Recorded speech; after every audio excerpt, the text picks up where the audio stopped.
Let us say hello to our next guest. This man was in the news last week. He is back. We were wondering what was going to happen with his contract situation, when he would return. Well, the California Kid is back December 14th, UFC 245, an absolutely stacked card. And he's going up against a rising star at 135, Petr Yan. And so I have some questions for this man. There he is, kind enough to join us. Urijah Faber, how are you? Oh, man, I'm doing good. That was quite the shave commercial you just made. I know. I know. Congratulations on that. Thank you. Well, I can tell you really love something. Yeah, well, I'm not really making much. But anyway, thank you for that, Urijah. I appreciate it. It's good to see. Where are you, by the way? I'm sitting outside of a restaurant about to eat. So I just took a chair, and now I'm just sitting on the side of the road. Oh, what are we eating? Always make time for you. You're the best. I'm going to eat out origami, some soup. Okay. Well, we have a lot to discuss. I understand you have a new contract. Congratulations. Are you happy with it? Yeah. I mean, I 90% chance won't be fighting all the fights on my contract, but the biggest thing for me was it's tempting hearing all the stuff that's going on and all these other organizations, One and Bellator and Risen and all the things that are happening in the MMA space is exciting. And I'm a UFC guy. I want to be with UFC my entire career. And so I just said, hey, lock me in. And, I probably won't be fighting all the fights on a contract, obviously. I'm not looking to be in here for forever, but some good cash and some good opportunities and another shot at trying to get that strap. The one strap that's eluded me, as you know. Why do you smile? I'm excited. Why do you smile like that when you say that, as you know? Oh, bro, how many times has Ariel Helwani brought up the question, is will Urijah ever get another title shot? Me? I'm like throughout the years. I'm like, I know this throughout the years, and I'm just like, if the Super Bowl runners up, is he gonna retire? Is he gonna retire? He's gonna retire. Wow, I'm shocked. I'm shocked right now that you're taking. I've been your biggest supporter. I was gonna say it. Wow, brother. I know. We have beef. We have beef. I don't want to live in a world. Absolutely not. Okay, so let me bring this up. Wait, first of all, how many fights is it? Oh, I think maybe, I don't know, 6 fights. Oh, I already had 3 fights on my contract. Okay, but they're paying you what you feel like you're worth? You're happy with that? Yeah, I mean, that's always a question that you'll never get like an answer like, oh yeah, I'm going to pay what I'm worth. But, Dana, I feel like is a fair guy. The most important thing for me is just worth my time, because I have a lot of things going on, and, probably the biggest deal to date in my whole career and life and business and whatever has happened this year. And so I'm excited for that. It's outside of the fight game, but, I still have that little itch. I've established some things I needed to establish in the retirement space. And now I'm just fighting for the fun of it and for the love of it. And I've got a super, super tough challenge in front of me, which I'm excited for. And an opportunity to get myself in the discussion for a title shot again, which is, always the goal when you're fighting in the biggest sport, in the biggest space in the world with the UFC. So what I love so much about you and talking to you, interviewing you over the years is that, we could be honest with each other, right? We give each other a little bit of crap here and there, but I feel like I could be honest. I don't have to sugarcoat things. So I was honest. I told you I didn't like the Ricky Simone fight because I felt like they were trying to set you up. They were trying to build Ricky Simone off of you in Sacramento, of all places. But you got through that one with flying colors. Now, Petr Yan, could we talk about the psychology? I feel like they're like, correct me if I'm wrong, oh, it didn't work with Ricky? Now let's send in the toughest guy at 135 that essentially no one outside of the MMA bubble has heard of to try to knock this guy off. Am I crazy here? Like, why are we going from Simone to Yan? Why you should be fighting? Yeah. Like this. Explain to me why we're taking this fight. Well, I had offers for other fights, guys ranked lower, guys that I feel like, were maybe less dangerous, but I'm not in this sport to protect myself or pitter pat around things. I mean, that's not why you get in the sport, and that's not why you go after title belts to pitter patter around. I mean, with me in the conversation in a title run, it looked like this, and this is how Dana put it. He said, "Look, Aldo versus Moraes, maybe Frankie versus, I don't know, maybe a Sandhagen, Urijah versus Yan. I could have fought guys that aren't going to put me close to the title, and I could have fought guys that, or maybe some of those other guys. I could have fought Moraes or Aldo or Frankie or Sandhagen or whatever the case. But for me, when I met Peter in China, I just felt like, I don't know what it is. It's an instinctual thing where you want to fight somebody. He was very respectful and whatnot, but I think it's just a challenge of guys that think you're the baddest in the world. It's just kind of an unspoken thing, and I'm excited to fight a guy that is super friggin' dangerous, and that the reason people don't know him is because he's newer to the UFC, but people are gonna know the guy when my career's done and gone.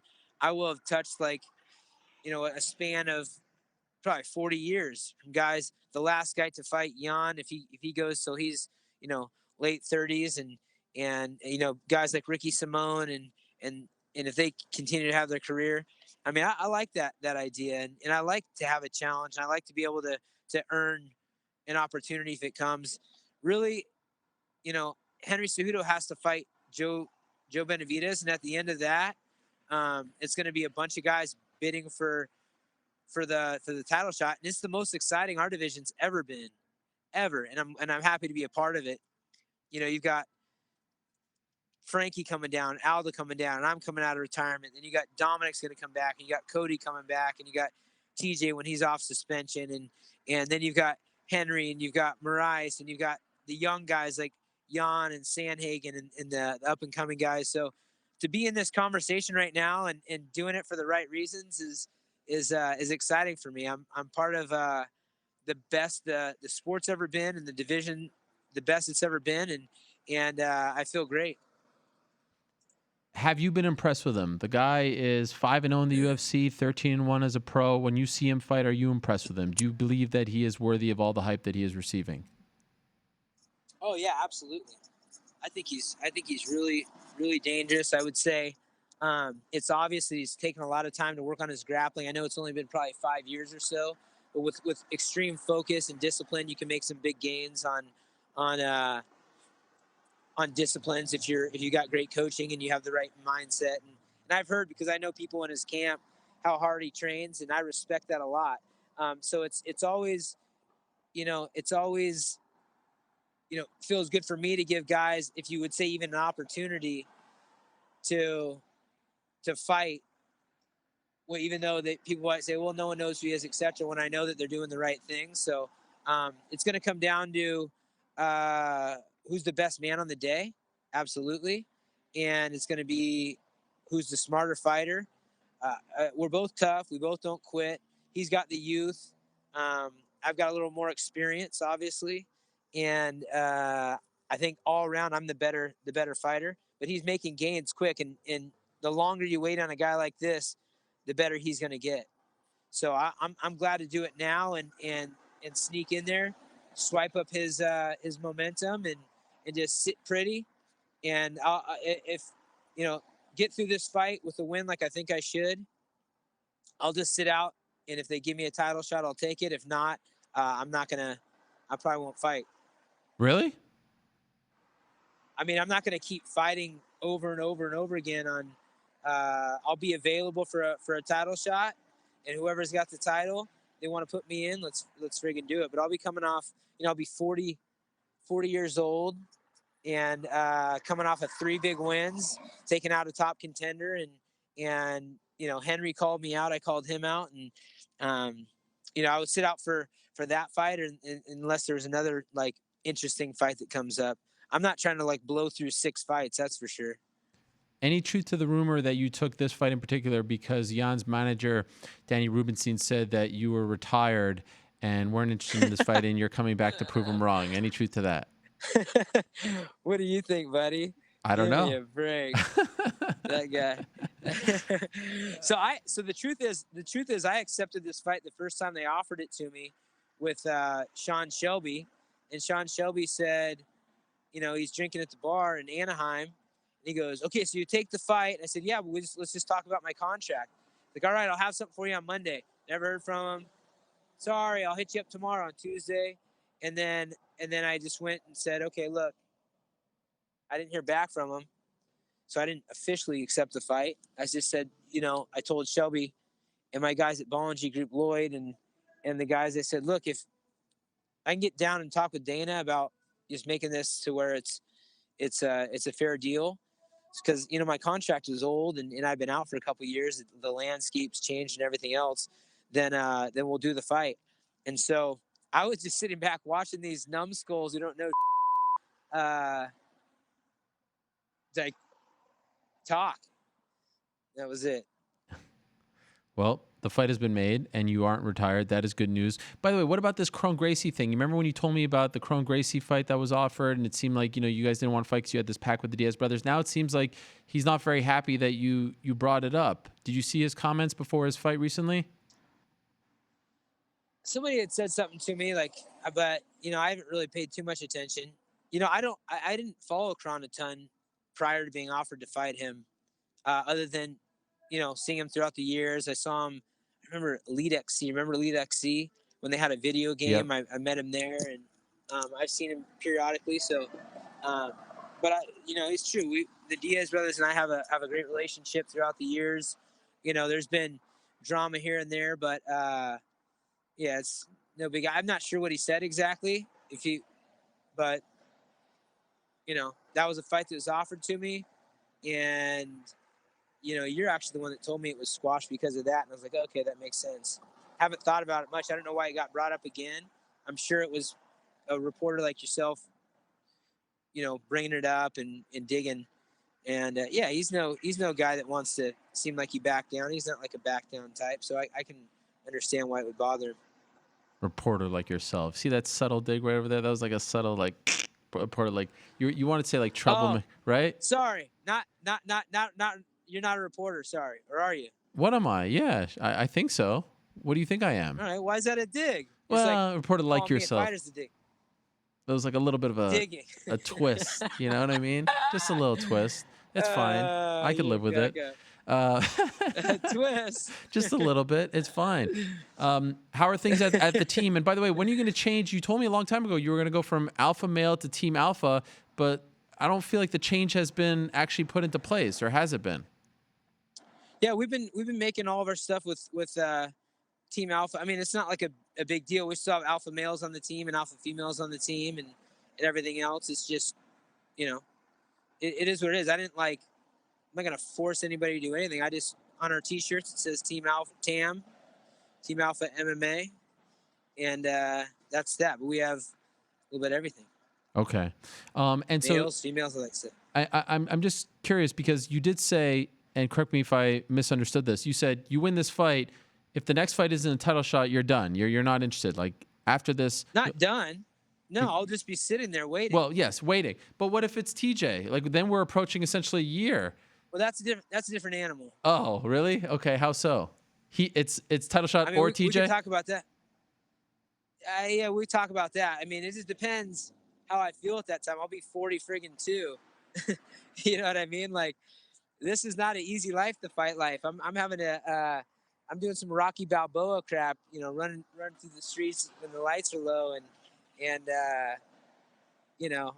on top of being a dad, being a businessman and everything else. So I'll just see how I feel at the time, but that's a different conversation. The fights that make sense, and I've said that before, then we can talk about it. And I told Dana that too. Okay. And by the way, the photos of you and your daughter and like the videos and all that stuff, it melts my heart. It's amazing. Like you're shirtless. She, it's just like, I feel like you're raising her the way that was a dig. No. That was a little reporter, like the reporter dig. That wasn't a dig. I feel like you're raising her, because you told me you used to walk around naked and all this stuff. Like I feel like you're raising her the way you were raised, and it's very bohemian. It's very, it's very California. Cali is her name. I just love it. It warms my heart. My mom and I share the photos. It's a beautiful thing. We love it. We send it to each other on Instagram. Look how cute it is. It's great. It's a wonderful family you have. Man, it's beautiful. having that little baby. I mean, like I said, that's one of the reasons why I decided to jump back in. I had all these check marks of why I wouldn't and why I would not, why I would and why I would not, and basically there's so many checks on the why I should, and the only check on the why I should not is because I retired already, and so it would be like going back on that. But she serves a whole new inspiration, and she's so much fun, man. I'm lucky to have that in my life for sure. Well, congratulations on the new deal. Congrats on the fight. What a card that is. Wow, UFC 245 is just absolutely loaded from top to bottom with the 3 title fights. As you mentioned, Marlon Moraes, Jose Aldo added as well. So that is going to be nuts. December 14th in Las Vegas. Good luck. It's rapidly approaching. It's a little over a month away. So good luck with the rest of training, Urijah. And is the soup there? Is it getting cold? What do we... Or not there yet? Okay. I have to go check. Okay, all right. I have to go check. All right, well, enjoy it. Yeah, someone's ordering for me. Thank you for squeezing us in. Yeah, and it's cool to be on, be on a show, a card like that. So I'll see you there. Yeah. Oh, I thought you were going to say a show like mine. It's cool to be on a show like mine. Oh, you would think that. That's that's humble of you. Listen, first guest in the history of the show, Urijah Faber, June of 2009. Reporters like you. All right. All right, Urijah. Bye-bye. All right, buddy. See you later. There he is, the California kid himself.